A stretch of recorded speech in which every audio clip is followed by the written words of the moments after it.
Meta has spent over $50 billion on VR. They built the headsets, funded the studios, and basically built the entire Quest ecosystem from scratch. So why does it feel like they're walking away from it? But let's recap a minute, because the last few months there's been a lot happening in the VR space. In January 2026, Meta announced a major restructure inside Reality Labs, which is their VR and AR division. There were layoffs hitting around 10% of their staff and the closure of 3 very beloved game studios. We also saw the shutdown of Horizon Workrooms and the cancellation of several major titles, including reportedly a Harry Potter VR game.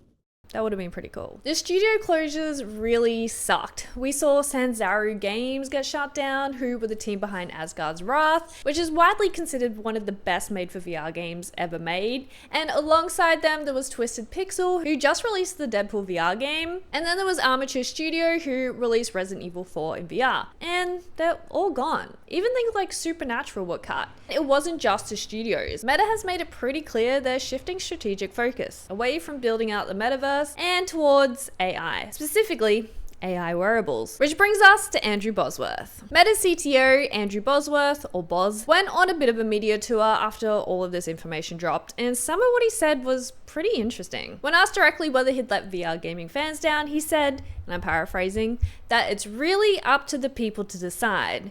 He also said that the gravy train is over and they're no longer throwing huge budgets at first-party VR exclusives. On the broader strategy, Bosworth said Meta wants to let VR be what it is and what it does well, and that going forward, they're going to lean more into third-party content rather than trying to build everything themselves. VR, we're going to let VR be what it is, what it does great. We're going to focus a lot more on the third-party content library, the ecosystem that's developed. He also confirmed that Horizon Worlds, the metaverse thing they've literally renamed the entire company about, is now almost exclusively focused on mobile, not VR. And on Horizon, we're focusing a lot more on mobile. Because that's where they're seeing the most meaningful user growth. They're finally splitting it from the VR app. Thank God. Like, I'm glad they've done it, but I'm also a bit frustrated because I feel like the industry for so long has been telling Meta that Horizon Worlds is hurting the growth of VR. But now they've finally made the change, but I wonder if it's too little too late. But before we all panic and claim it's all doom and gloom, we need to discuss the big picture because it's a bit more complicated. Bosworth himself pushed back on the doom narrative, and in a February AMA, he said Meta is still investing more in VR content than anyone else,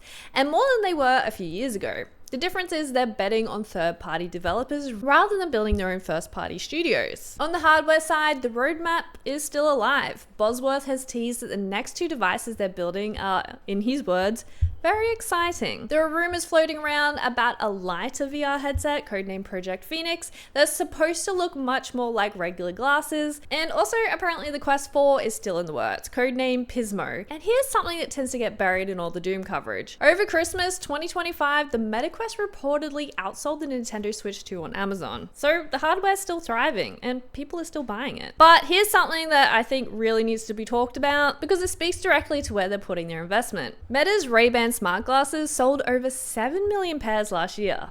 And right now, they're at the center of a serious privacy controversy. A joint investigation by 2 Swedish newspapers spoke to workers at a subcontractor based in Kenya who said they were reviewing footage captured through the Ray-Ban Meta glasses and stuff that's not PG-13. According to the investigation, this included highly sensitive material that wearers almost certainly had no idea was being seen by anyone outside of Meta.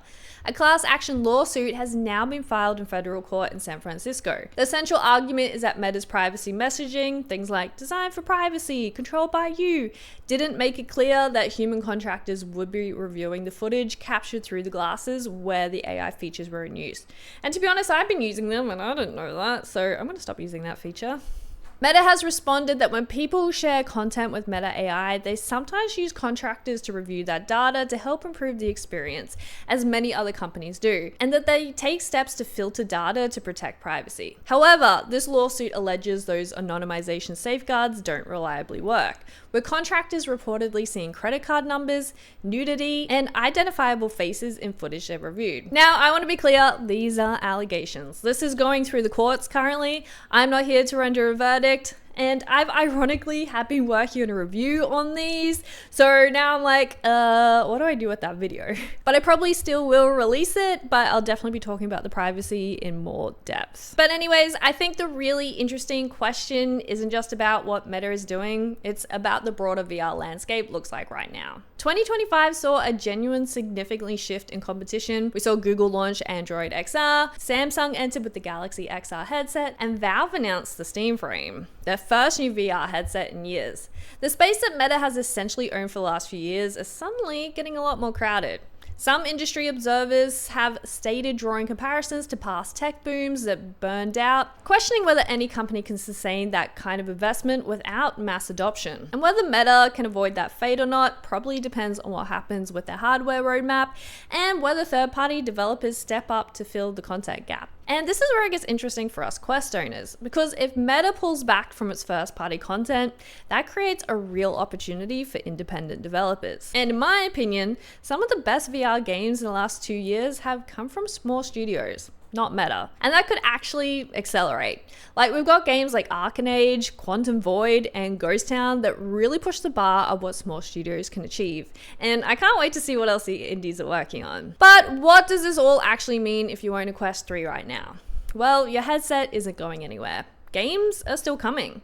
Third-party support is actually pretty healthy, but the era of Meta throwing hundreds of millions of dollars at big first-party VR exclusive, that does look like it's over. And whether that's a disaster or an opportunity for the wider VR ecosystem, well, I think that comes down to what the indie developers do next. And I'm curious to hear what you think. Do you think Meta is abandoning VR gaming? Or do you think this is a pivot that could benefit the platform long term? Let me know in the comments because I genuinely want to know. And if you found this video useful, don't forget to subscribe. I'll be covering Quest news, games, recommendations, and hardwares every single month, so don't forget to follow along. All right, I'll see you in the next one.